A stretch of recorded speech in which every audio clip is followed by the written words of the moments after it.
청조정은 결국 협상 대표를 보내자는 결정을 내렸다. 그들은 더 이상 전쟁을 통해 체면을 지킬 수 없다는 것을 슬프게도 너무 늦게 깨달았다. 대표단이 난징으로 향했다. 난징은 오랜 시간 동안 중국 역사에서 중요한 도시였다.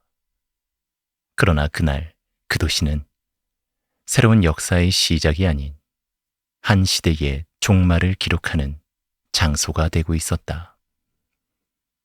난징으로 향하는 길 위에서 중국의 관리들은 수많은 생각이 뒤엉켰다.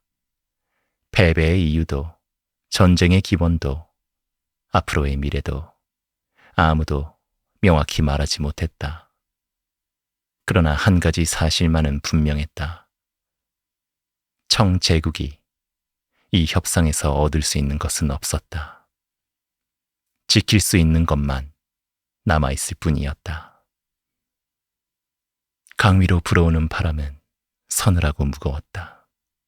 그리고 그 바람은 곧 서명될 조약의 이름을 속삭이는 듯했다.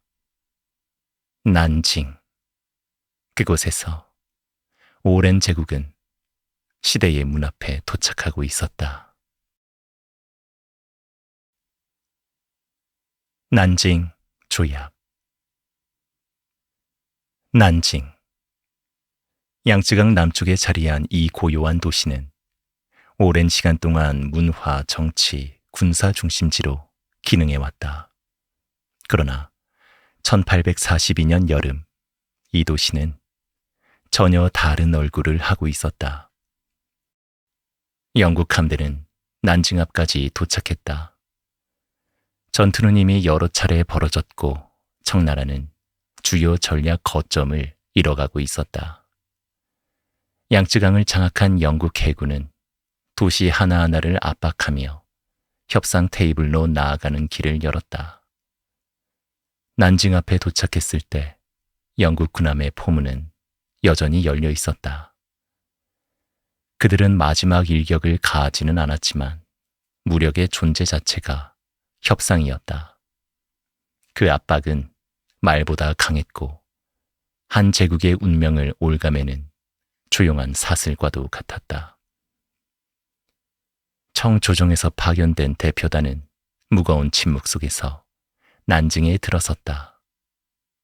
그들의 걸음은 느렸고 얼굴에는 한 시대의 그림자가 짙게 드리워져 있었다. 하지만 그들의 표정만으로 누구를 비난하기도 누구를 영웅이라 부르기도 어려웠다. 이 전쟁은 한 사람의 선택으로 시작된 것이 아니었고 한 사람의 무능으로 끝나는 것도 아니었다. 시대의 흐름이 빠르게 밀려오고 있었고 청나라는 그 흐름을 막을 수 있는 준비가 되어 있지 않았다. 협상은 무거운 분위기 속에서 시작되었다. 영국 대표단은 명확한 요구 사항을 가지고 있었고 그 요구는 분명하고 단호했다. 개항, 배상, 치외 법권, 홍콩 할양. 이 네 가지는 역사적으로 사실이며 청나라에게 매우 불리한 조건이었다. 그러나 당시 상황에서 청이 선택할 수 있는 다른 길은 거의 없었다. 청나라 대표단은 이 요구들을 받아들이는 것이 굴욕이라고 느꼈다. 하지만 그 굴욕을 감정적으로 받아들일 여유조차 없었다. 협상장 밖에서는 전쟁이 계속 진행되고 있었고 전황은 그들에게 선택지를 남겨두지 않았다. 난징 조약의 주요 내용은 지금도 명확하게 기록되어 있다. 첫째, 홍콩을 영국에 할양한다. 둘째, 광저우, 샤먼, 푸저우, 닝보, 상하이를 개항한다. 셋째, 영국에 2,100만 달러의 배상금을 지급한다. 넷째, 영국 상인에게 우선권을 부여하고 관세를 조정해 무역에 유리한 환경을 마련한다.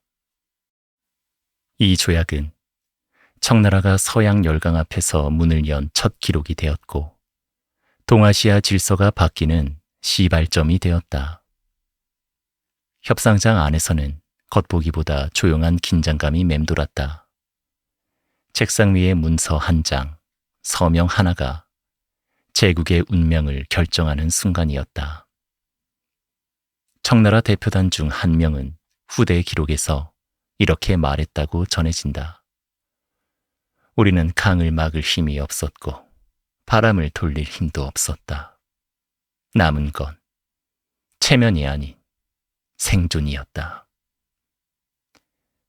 이 문장 자체는 정확한 출처가 불명확하지만 당시 조정 내부 분위기를 반영한다는 평가를 받는다.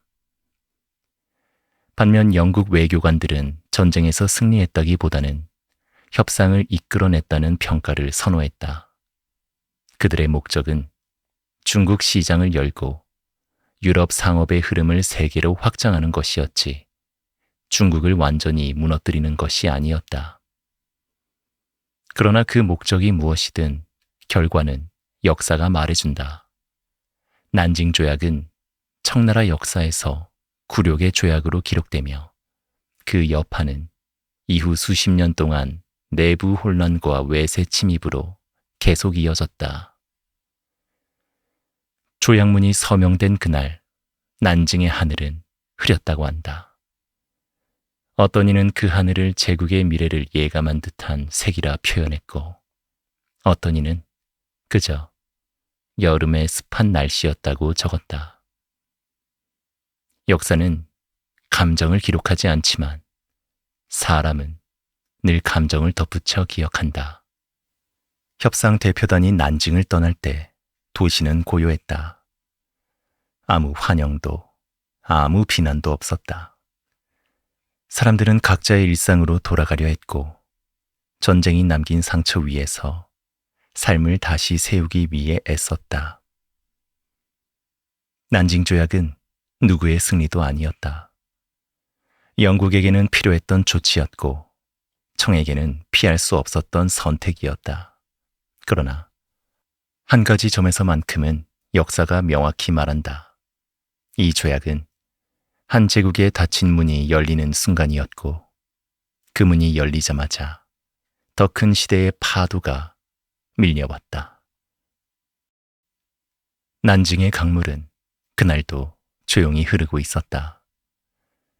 하지만 그 강이 지나가는 길 위로 새로운 세계가 들어오고 있었다.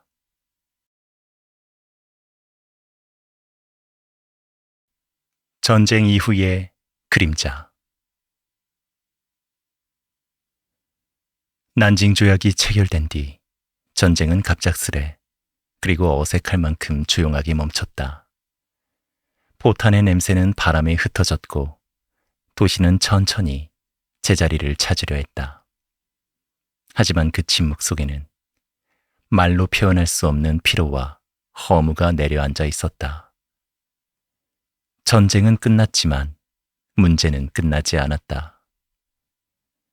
청나라 조정에서는 패배의 원인을 두고 논쟁이 이어졌다.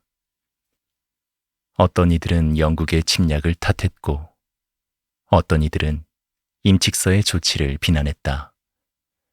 또 다른 이들은 제국의 부패와 낙후된 군사 체계를 지적했다. 사실 무엇이 맞는지는 중요하지 않았다. 전쟁의 결과는 이미 기록되었고 문을 연 제국은 다시 닫을 수 없었다. 난징 조약 이후 광저우와 상하이 같은 항구 도시에는 상인들과 배들이 몰려들기 시작했다. 외국의 언어가 섞여 들렸고 새로운 물건과 새로운 규칙들이 도시의 흐름을 바꾸고 있었다. 변화는 빠르게 그리고 조용히 진행됐다. 마치 강물이 흐르듯 막으려 해도 막히지 않는 속도였다. 그러나 변화는 항상 기회만 가져오는 것은 아니었다. 새로운 상업과 기술이 들어오는 만큼 빈부의 격차와 불만도 함께 커져갔다. 전쟁이 남긴 상처는 도시와 백성들 사이에 조용히 번져나갔다. 어떤 지역에서는 세금이 더 무거워졌고 어떤 지역에서는 치안이 흔들렸다. 백성들은 서로 속삭였다. 전쟁이 끝났는데 왜 더 힘들어지는가?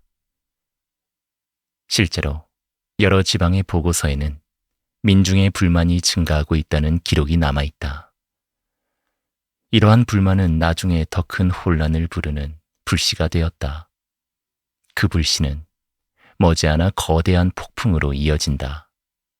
태평천국 운동.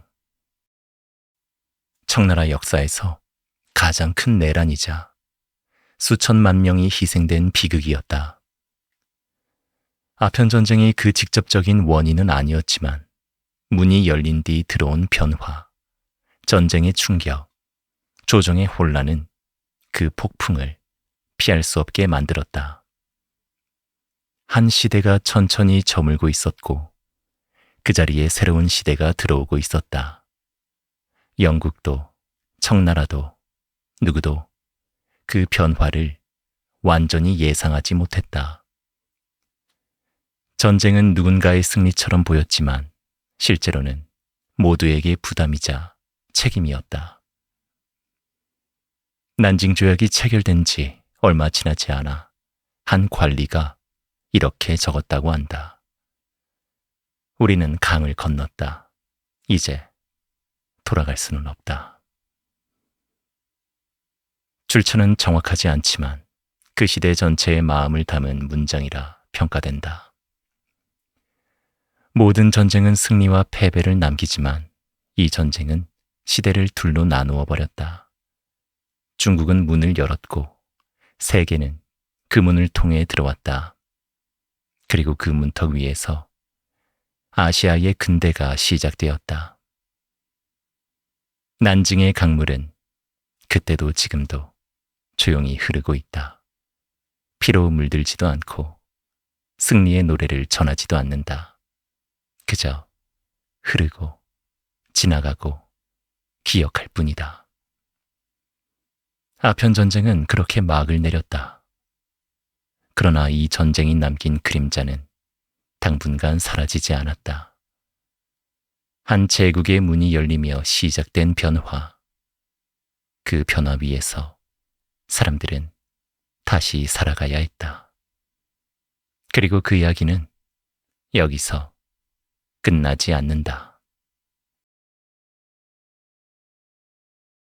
전쟁은 끝났지만 그 여파는 오랫동안 사람들의 삶을 흔들었습니다. 문을 연 제국은 더 큰 물결을 맞이했죠. 누군가는 기회를, 누군가는 혼란을 마주해야만 했습니다. 아편전쟁은 단지 한 장의 조약으로 끝나지 않았어요. 그 뒤를 이어 또 다른 갈등과 또 다른 움직임이 시작되었습니다. 그런 것 같아요. 역사는 종종 조용한 순간에 바뀌고 그 변화는 아주 많은 시간이 지나서야 깨닫게 됩니다. 네, 지금까지 아편전쟁 이야기 들려드렸고요. 들어주셔서 감사합니다. 자, 오늘 밤 여기서 인사드리고요. 다음에 또 재밌는 세계사 이야기 전해드리도록 하겠습니다. 그럼에도 불구하고 오늘 밤도 잘 자요. 아편전쟁. 하얀 가루와 붉은 바다. 1839년 초여름, 광둥의 하늘은 유난히 붉게 물들어 있었다.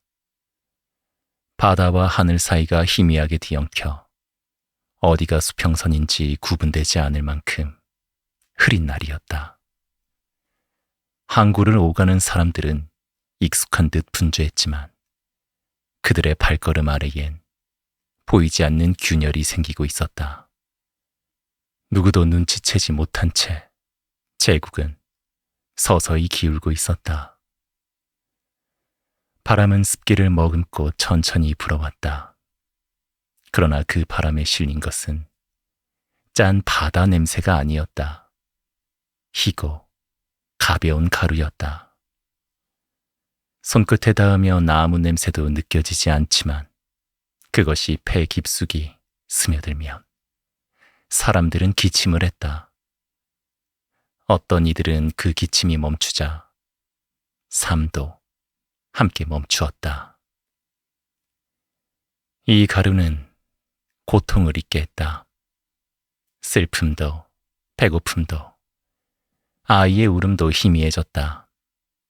그렇게 고통은 잠시 사라졌지만 그 뒤로 찾아온 건 더 깊은 절망이었다.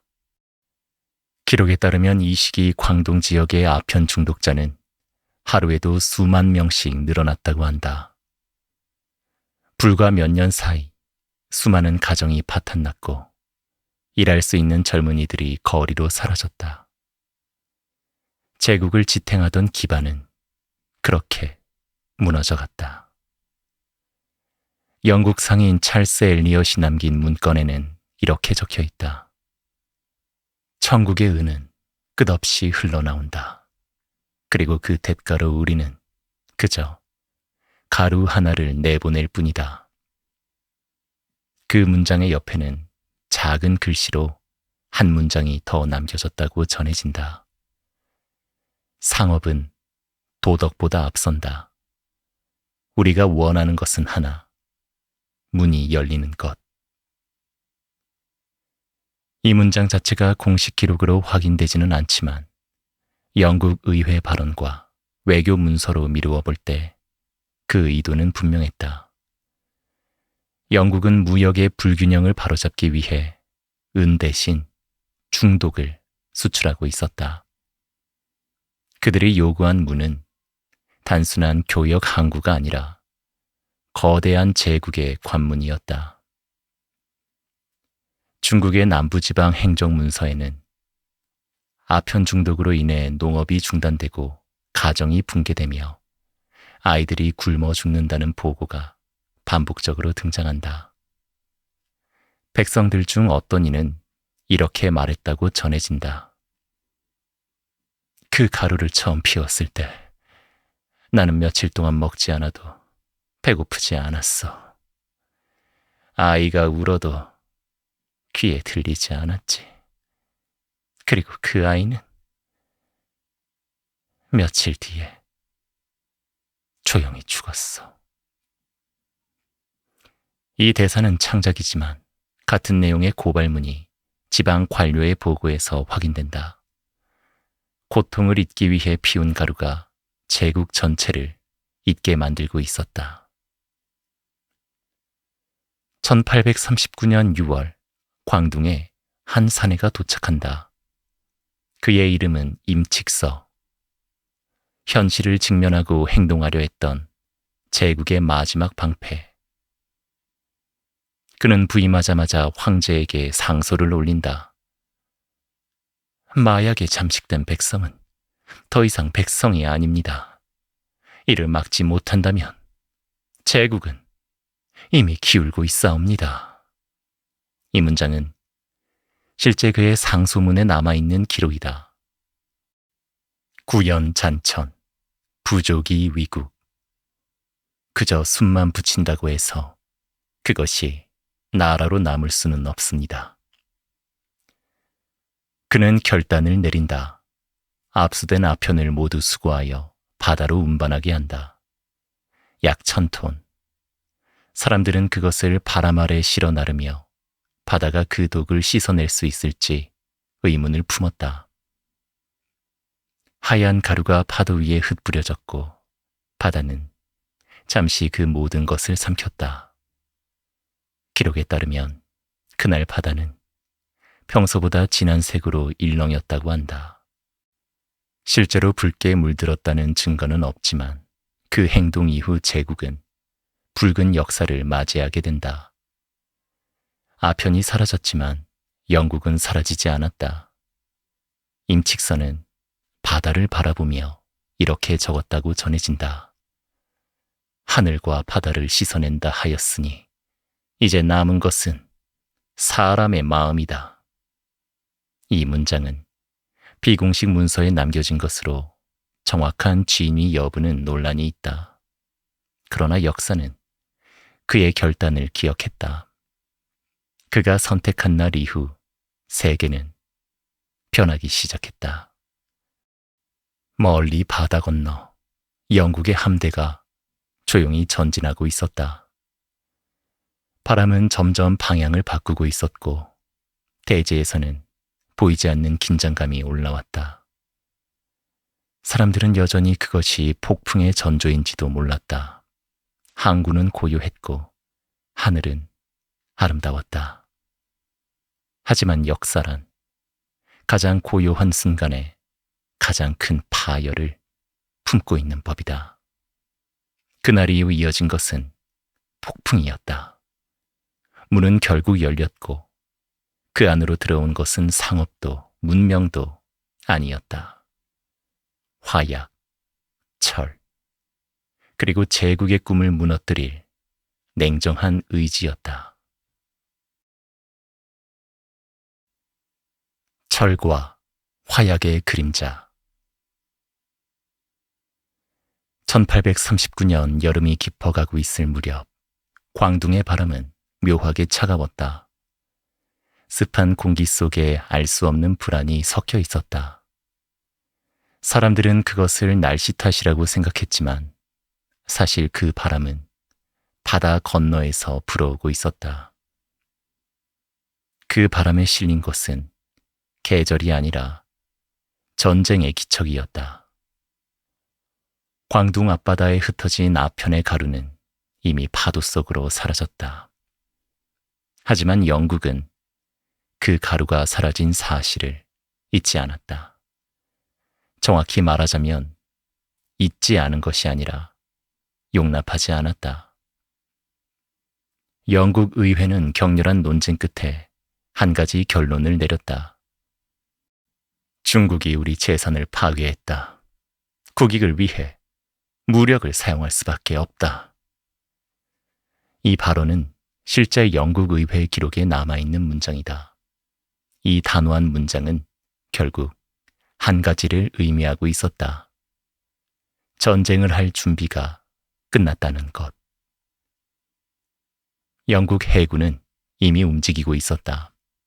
인도, 싱가포르, 홍콩 앞바다에서 병력을 모으고 최신식 증기선과 곡사포를 장착한 군함들이 조용히 모여들었다.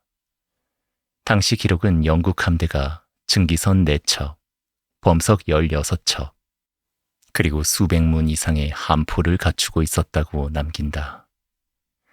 그런데 이 중 증기선이라는 존재가 중국에게는 거의 악몽에 가까운 것이었다.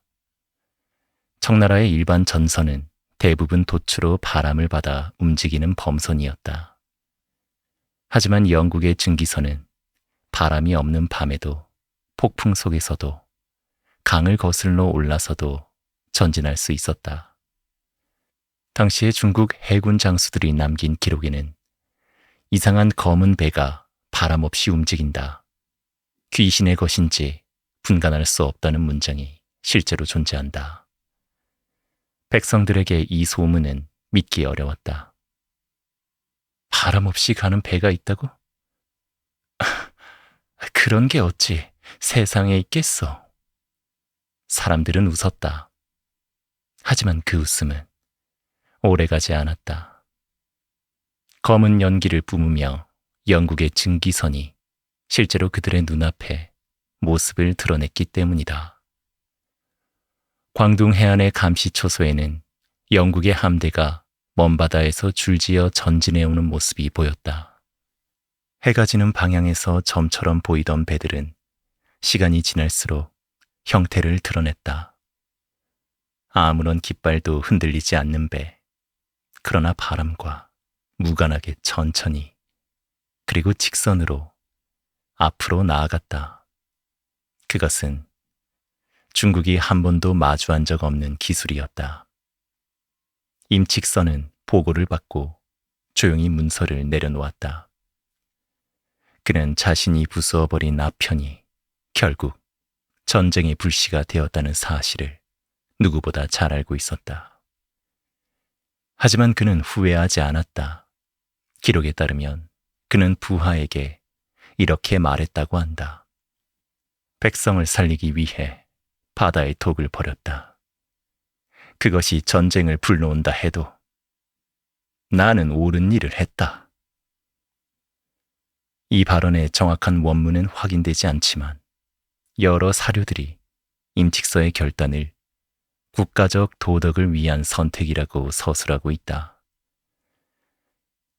청나라는 전쟁 준비가 거의 되어 있지 않았다. 군대는 지휘 체계가 불안했고 무기는 노후했으며 해군력은 영국과 비교할 수 없을 만큼 뒤처져 있었다. 당시 청나라 군사 문서에는 우리는 아직 바람에 의지하여 움직이나 적은 불을 태워 움직인다 라는 표현이 남아있다. 이 한 문장은 두 제국의 격차를 가장 명확하게 보여준다. 영국의 함대가 광둥 바로 앞 고든줄을 이루며 정박한 날 저녁, 하늘은 기묘하게 잿빛으로 변했다. 항구의 어부들은 그 모습을 바라보며 속삭였다. 저 배들이 총을 쏘진 않겠지?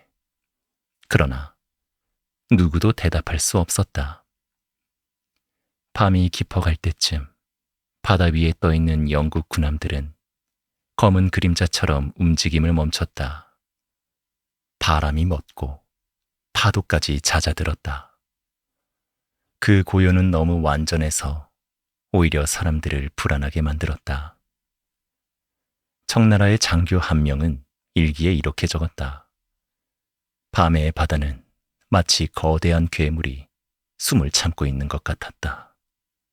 우리는 그 괴물이 언제 깨어날지 알 수 없었다. 그날 밤은 아무 일도 일어나지 않았다. 그러나 영국 함대는 조용히 포문을 정비하고 있었다. 포탄의 각도, 장약의 양, 거리 계산, 배의 위치까지 모두 조정되었다. 그들은 전쟁을 준비하는 것이 아니라 이미 전쟁을 끝내기 위한 준비를 하고 있었다. 광둥의 시민들은 대부분 잠들었고 어린아이의 숨소리마저 평화롭게 들렸다. 그러나 이 평화는 새벽과 함께 산산조각 날 것이었다. 새벽녘, 가장 먼저 빛을 받은 것은 바다가 아니라 영국 함대의 한포 포신이었다. 금속 위에 반사된 햇빛은 눈부시게 빛났고 그 빛은 마치 한 제국이 붕괴할 운명을 예고하는 듯했다. 이윽고 지휘관의 함성이 들렸다. 준비. 그리고 긴 침묵. 바람이 멈추고 새들의 날갯짓 소리까지 사라진 듯한 순간이었다. 그리고 세계를 흔든 첫 굉음이 울렸다. 철과 화약이 하늘을 찢었다. 아편 전쟁의 첫 포성이었다.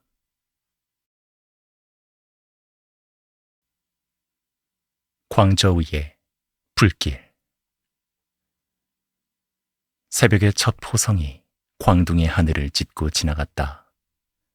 포탄이 공기를 가르는 소리가 뒤따랐고 그 다음엔 모든 것을 흔들어버리는 낮고 묵직한 굉음이 도시를 흔들었다. 광저우의 사람들은 잠에서 깨자마자 두려움에 얼어붙었다. 처음에는 지진이라고 생각했다. 그런데 곧 이어진 건 창문을 흔드는 폭발음과 하늘 위에서 떨어지는 먼지와 파편이었다. 사람들은 그제서야 깨달았다. 전쟁이 시작되었다는 것을. 영국 군함은 광저우 해안에서 정확히 거리를 맞춰 포격을 시작했다. 그들은 한 발 한 발이 어디에 떨어지는지, 건물의 높이와 재질, 파괴의 반경까지 계산해 두고 있었다. 반면 청나라의 포대는 급히 움직였다. 포수들은 잠결에 뛰어나왔고 화약은 눅눅했고 대포는 오래되어 정확히 조준되지 않았다.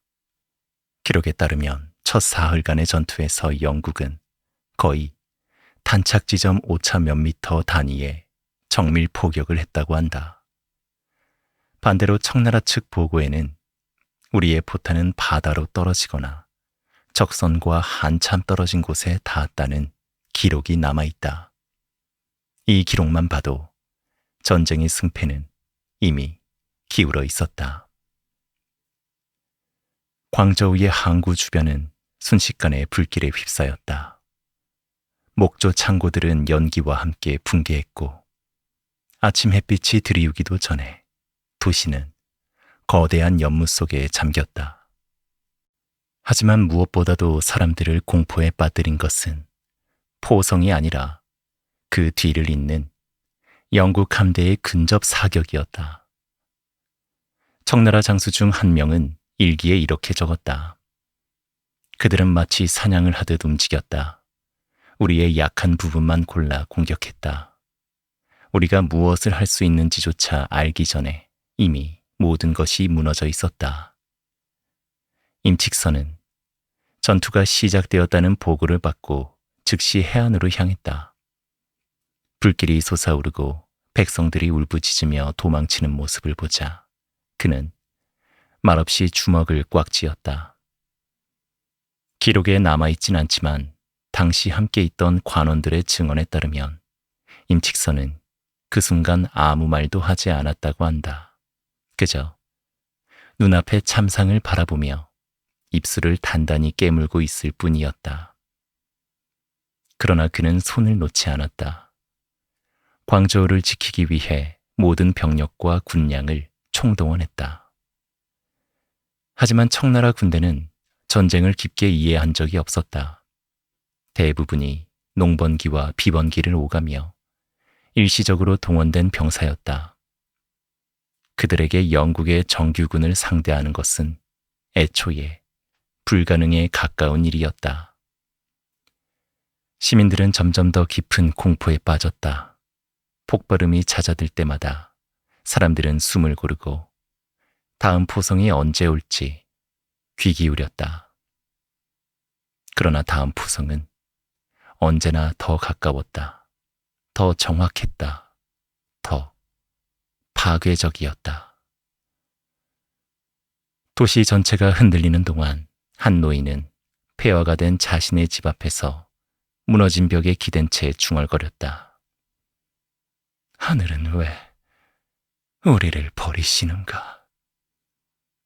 이 장면은 기록에 남아있진 않지만 전쟁 당시 도시의 모습을 묘사한 자료들을 보면 그와 같은 모습은 어느 곳에서나 찾을 수 있었다. 전투가 절정에 이른 하루, 영국 군함이 갑자기 포격을 멈추었다. 광저우의 병사들은 혼란스러웠다. 승기를 잡은 듯 보이던 적이 왜 갑자기 조용해졌을까?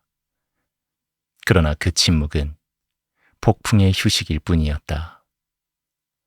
포격이 멈추고 얼마 지나지 않아 영국의 상륙병들이 배에서 내려오기 시작했다. 그들은 훈련된 동작으로 움직였고 도시는 다시 한번 혼돈에 빠졌다. 청군의 일부는 저항했지만 서양식 소총을 갖춘 영국 병사들에게 청나라의 화승총은 상대가 되지 못했다. 탄환을 장전하는 속도부터 사정거리, 명중률까지 모두 비교 대상이 아니었다. 기록에 따르면 광저우는 이 시기 약 48시간 동안 끊임없이 공격을 받았고 수많은 민간인이 도시를 빠져나가거나 산으로 도망쳤다고 한다. 임칙선은 결국 백성들의 피해를 더 이상 막을 수 없다고 판단했다.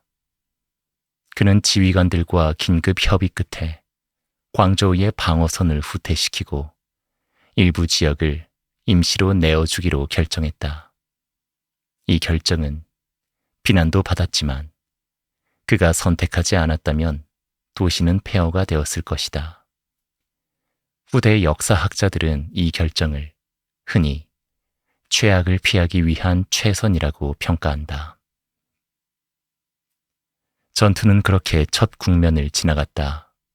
청나라는 버텼고 영국은 밀어붙였다. 그러나 누구보다 잘 알고 있었다. 이 전쟁은 단순한 전투의 문제가 아니라는 것을. 그것은 기술의 격차, 문명의 충돌, 그리고 한 제국의 운명이 흔들리는 순간이었다. 광저우의 하늘은 그날 저녁 붉은 연기로 물들어 있었다. 불길 속에서 사람들은 서로를 잃었고 도시는 상처투성이었다. 그리고 그날 밤 임칙선은 조용히 붓을 들고 황제에게 또 다른 상소문을 써내려갔다. 그 기록은 지금까지 남아있다. 전쟁은 이미 시작되었고 적의 기세는 강합니다. 그러나 백성은 여전히 삶을 지키려 하고 저는 그들의 곁을 떠나지 않을 것입니다. 그 문장을 쓰며 임칙선은 알고 있었다. 이 싸움은 이제 한 지역의 문제가 아니라 제국의 생존을 건 전쟁이라는 것을. 기술의 벽. 광저우 전투가 끝난 뒤 도시에는 불길의 냄새와 함께 묘하게 차가운 공기가 내려앉았다. 승패는 명확하지 않았지만 전쟁의 방향이 어디로 흐를지는 이미 드러나고 있었다. 청나라는 혼란스럽고 지휘 체계가 느슨했다. 반면 영국은 정규군 체제로 움직이며 전투 경험과 기술을 갖추고 있었다. 이 차이는 개인의 용기나 지도자의 의지를 뛰어넘는 구조적 격차였다. 임칙서가 전투에 직접 관여한 것은 아니었다. 그는 정치적 책임자였지만 군사적 전문가는 아니었고 전쟁을 지휘할 권한도 제한적이었다. 단지 그가 할 수 있었던 것은 현장의 상황을 정리해 보고하고 백성 피해를 줄이려 애쓰는 정도였다. 그렇다고 그가 영웅이었다고 말하기도 어렵다.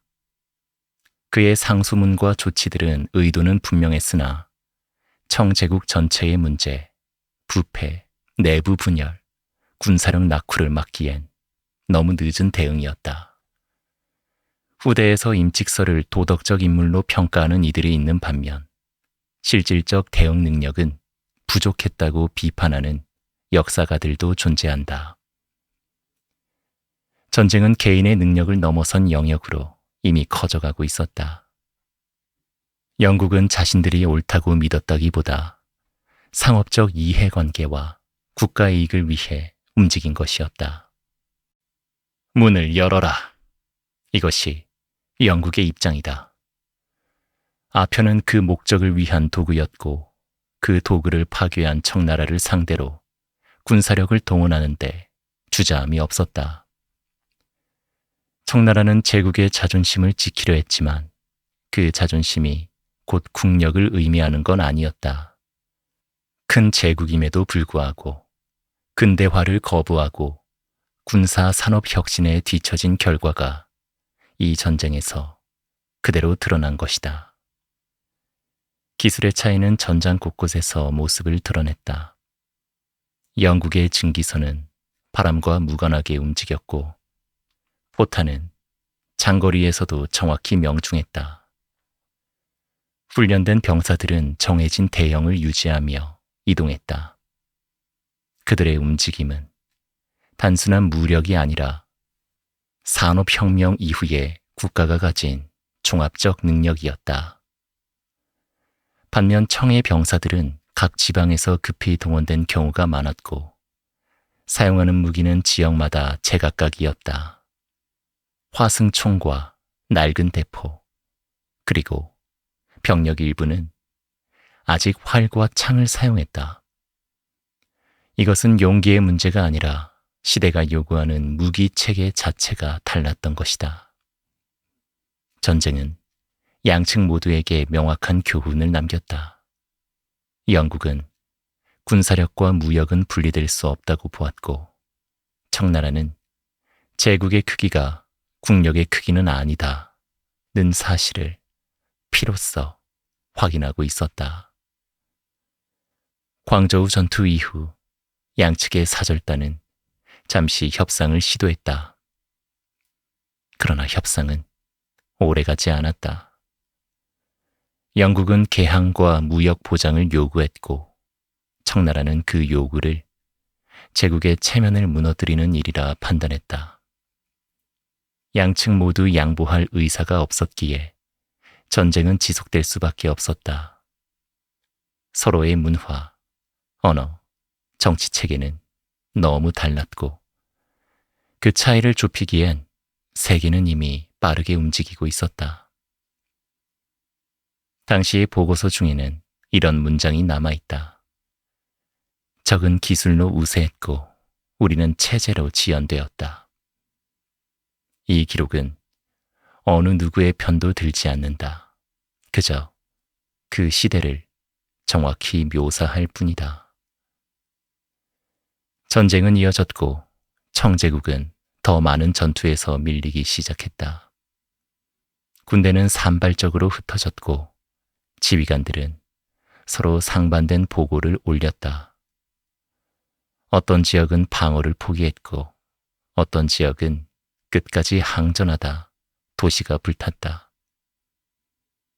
영국은 기술과 규율로 전진했고 청나라는 넓은 국토와 복잡한 관료 체제에 스스로 발목을 잡혀 있었다. 이 전쟁은 선악의 문제가 아니었다. 용기의 문제도 아니었다. 한쪽은 시대의 흐름을 탔고 다른 한쪽은 시대 밖에 머물렀다. 그 차이는 개인이 바꿀 수 없는 범위를 넘어선 것이었다. 그리고 이 거대한 흐름의 끝에서 결국 중국은 올 수밖에 없는 순간을 맞게 된다. 난징. 양쯔강 중류에 자리 잡은 그 도시는 곧 역사상 가장 무거운 조약의 이름이 된다. 전쟁은 계속되고 있었다. 하지만 결과는 이미 정해져 있었는지도 모른다. 난징으로 가는 길. 광저우 전투가 끝난 뒤 청나라 내부는 예상보다 더 빠르게 흔들렸다. 전투에서 패했다고 해서 제국 전체가 무너지는 것은 아니었다.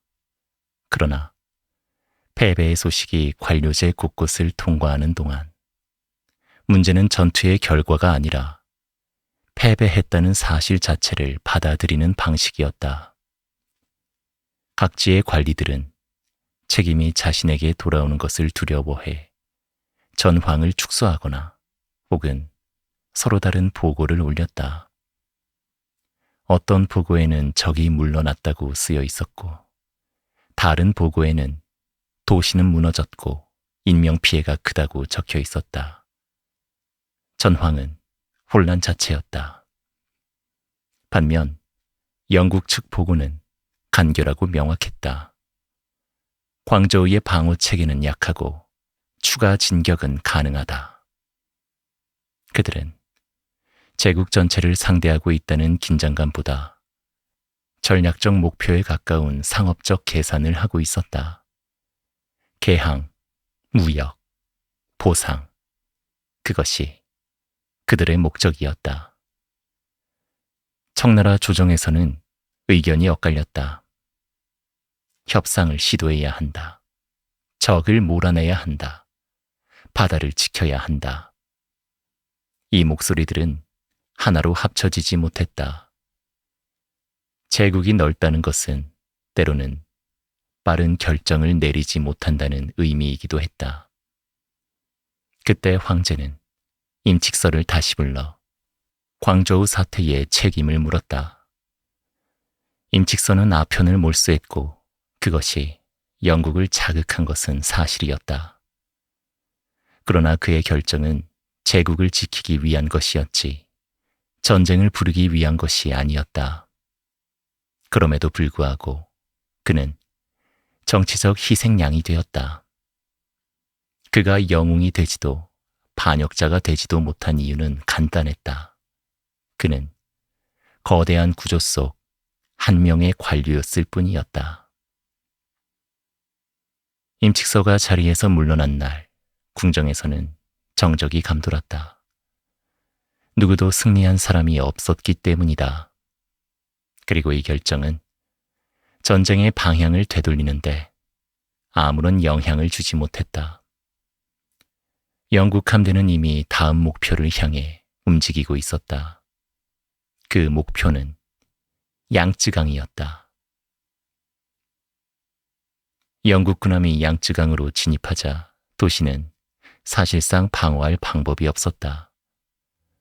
강을 따라 이동하는 함대는 도시 하나를 지날 때마다 포문을 열 준비를 하고 있었다. 당시 기록에는 도시들은 영국 군함의 그림자를 보기만 해도 항복을 논의했다고 남아있다.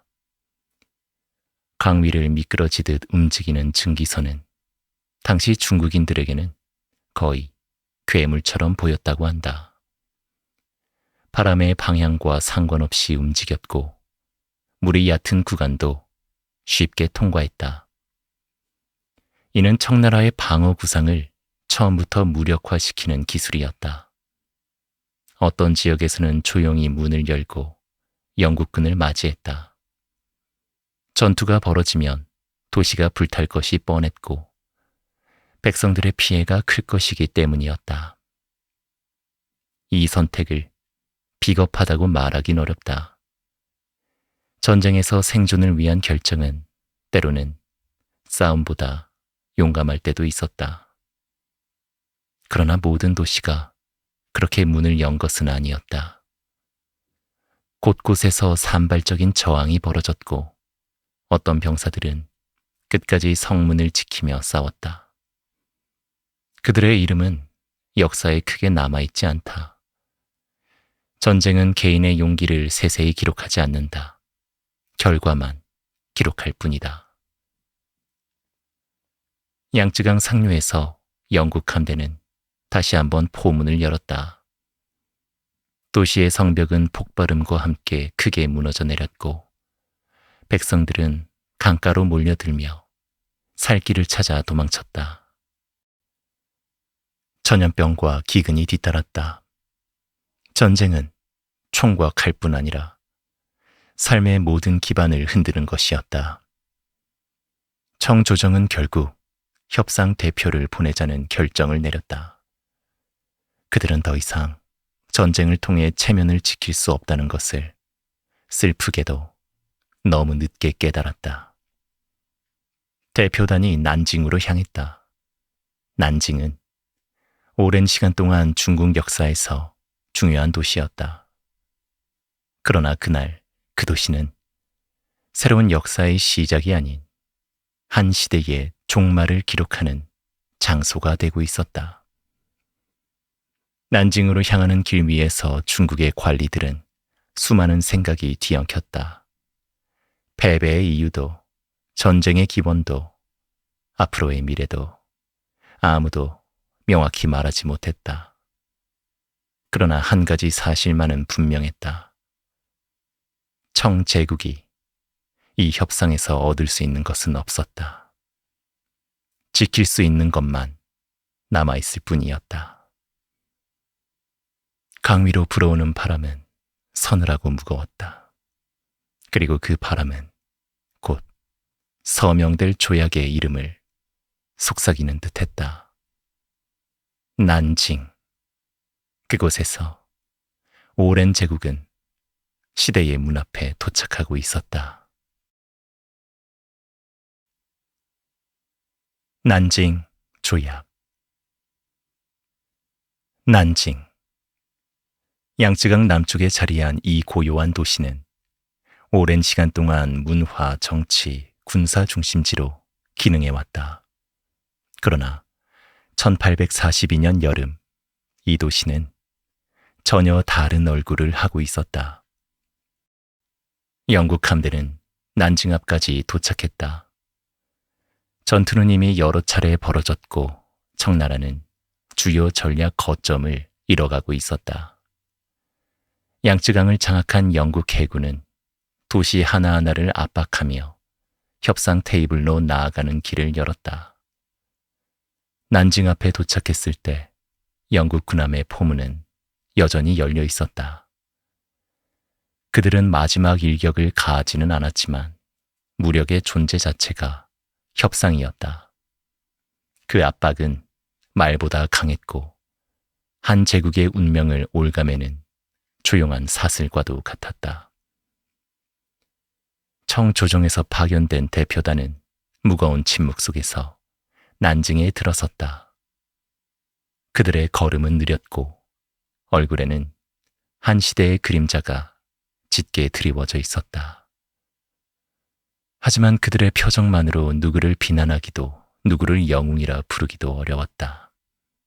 이 전쟁은 한 사람의 선택으로 시작된 것이 아니었고 한 사람의 무능으로 끝나는 것도 아니었다. 시대의 흐름이 빠르게 밀려오고 있었고 청나라는 그 흐름을 막을 수 있는 준비가 되어 있지 않았다. 협상은 무거운 분위기 속에서 시작되었다. 영국 대표단은 명확한 요구 사항을 가지고 있었고 그 요구는 분명하고 단호했다. 개항, 배상, 치외 법권, 홍콩 할양. 이 네 가지는 역사적으로 사실이며 청나라에게 매우 불리한 조건이었다. 그러나 당시 상황에서 청이 선택할 수 있는 다른 길은 거의 없었다. 청나라 대표단은 이 요구들을 받아들이는 것이 굴욕이라고 느꼈다. 하지만 그 굴욕을 감정적으로 받아들일 여유조차 없었다. 협상장 밖에서는 전쟁이 계속 진행되고 있었고 전황은 그들에게 선택지를 남겨두지 않았다. 난징 조약의 주요 내용은 지금도 명확하게 기록되어 있다. 첫째, 홍콩을 영국에 할양한다. 둘째, 광저우, 샤먼, 푸저우, 닝보, 상하이를 개항한다. 셋째, 영국에 2,100만 달러의 배상금을 지급한다. 넷째, 영국 상인에게 우선권을 부여하고 관세를 조정해 무역에 유리한 환경을 마련한다. 이 조약은 청나라가 서양 열강 앞에서 문을 연 첫 기록이 되었고 동아시아 질서가 바뀌는 시발점이 되었다.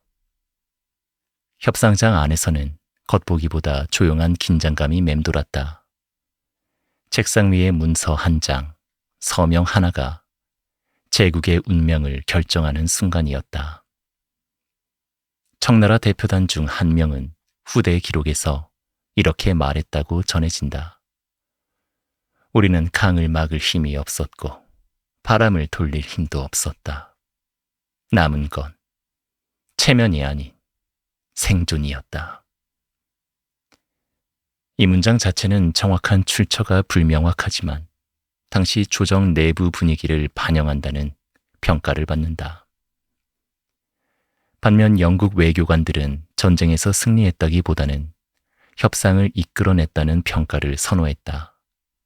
그들의 목적은 중국 시장을 열고 유럽 상업의 흐름을 세계로 확장하는 것이었지 중국을 완전히 무너뜨리는 것이 아니었다. 그러나 그 목적이 무엇이든 결과는 역사가 말해준다. 난징 조약은 청나라 역사에서 굴욕의 조약으로 기록되며 그 여파는 이후 수십 년 동안 내부 혼란과 외세 침입으로 계속 이어졌다. 조약문이 서명된 그날 난징의 하늘은 흐렸다고 한다. 어떤 이는 그 하늘을 제국의 미래를 예감한 듯한 색이라 표현했고 어떤 이는 그저 여름의 습한 날씨였다고 적었다. 역사는 감정을 기록하지 않지만 사람은 늘 감정을 덧붙여 기억한다. 협상 대표단이 난징을 떠날 때 도시는 고요했다. 아무 환영도 아무 비난도 없었다. 사람들은 각자의 일상으로 돌아가려 했고 전쟁이 남긴 상처 위에서 삶을 다시 세우기 위해 애썼다. 난징 조약은 누구의 승리도 아니었다. 영국에게는 필요했던 조치였고 청에게는 피할 수 없었던 선택이었다. 그러나 한 가지 점에서만큼은 역사가 명확히 말한다. 이 조약은 한 제국의 닫힌 문이 열리는 순간이었고 그 문이 열리자마자 더 큰 시대의 파도가 밀려왔다. 난징의 강물은 그날도 조용히 흐르고 있었다. 하지만 그 강이 지나가는 길 위로 새로운 세계가 들어오고 있었다.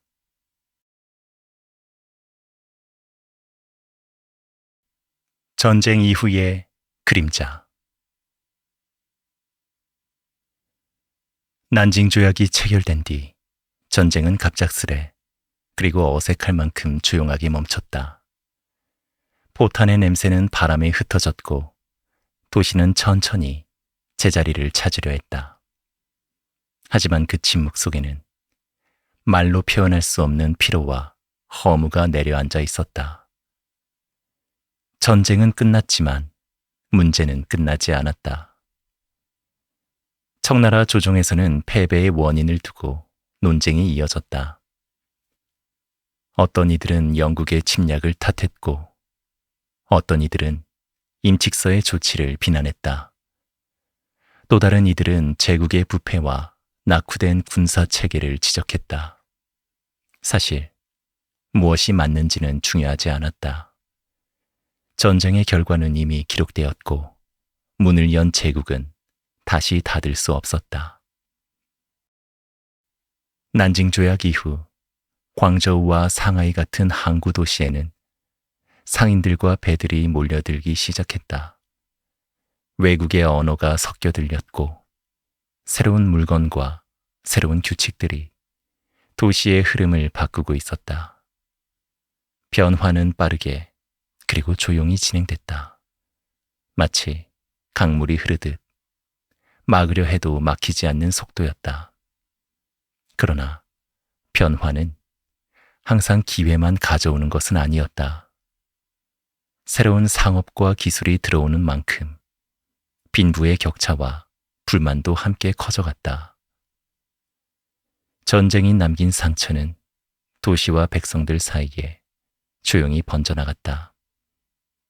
어떤 지역에서는 세금이 더 무거워졌고 어떤 지역에서는 치안이 흔들렸다. 백성들은 서로 속삭였다. 전쟁이 끝났는데 왜 더 힘들어지는가? 실제로 여러 지방의 보고서에는 민중의 불만이 증가하고 있다는 기록이 남아있다. 이러한 불만은 나중에 더 큰 혼란을 부르는 불씨가 되었다. 그 불씨는 머지않아 거대한 폭풍으로 이어진다.